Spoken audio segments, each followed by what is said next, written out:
میں نے اور تو کوئی بات نہیں کرنی، بس ایک بات تھی تو میں نے کہا وہ میں یہاں کر ہی دوں کہ جب پرسوں 2 دن پہلے ڈاکٹر ذاکر نائک صاحب یہاں گورنر ہاؤس میں اپنا لیکچر دے رہے تھے تو میں کچھ دیر کے لیے کراچی ایئرپورٹ پہ جو ایک بلاسٹ ہوا اس میں اٹھ کر گیا تھا، لیکن پھر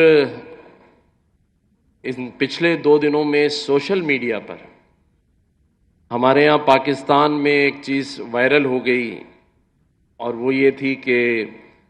ہمارے جو مہمان ہیں، جو اسٹیٹ گیسٹ ہیں ڈاکٹر ذاکر نائک صاحب، انہوں نے ایک گلہ کیا ہمارے پی آئی اے کے ملیشیا میں جو اسٹیشن مینیجر تھے، تو اس کو لے کے پاکستان میں بڑی بات چیت ہوئی۔ تو میں نے کہا میں یہاں، میری ٹیم نے کہا کہ آپ اس پہ تھوڑی بات ضرور کیجیے گا، تو اگر میں اجازت لوں تو تھوڑی بات کر لوں۔ اور مجھے یہ پتا ہے کہ ڈاکٹر ذاکر نائک صاحب وہ بڑی شخصیت ہیں کہ ان کے سامنے جو بھی بات کی جائے بڑی نشندہ کیا پیشانی سے یہ بات سنتے ہیں، یہ کیونکہ ہم تو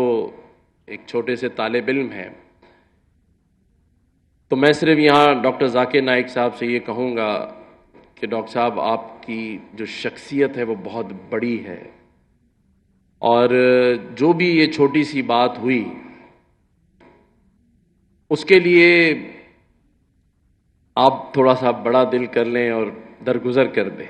آپ دل میں نہ رکھیں، کیونکہ آپ پاکستان کی حکومت کے اسٹیٹ گیسٹ ہیں، اور سب سے بڑی بات یہ کہ آپ جس اسلام کے پیغام کو پھیلانے کے لیے نکلے ہیں اور لاکھوں لوگوں کو مسلمان کر چکے ہیں، وہاں اسلام کے کام کے لیے آپ نکلے ہوں تو 500-600 کلو سامان جو آپ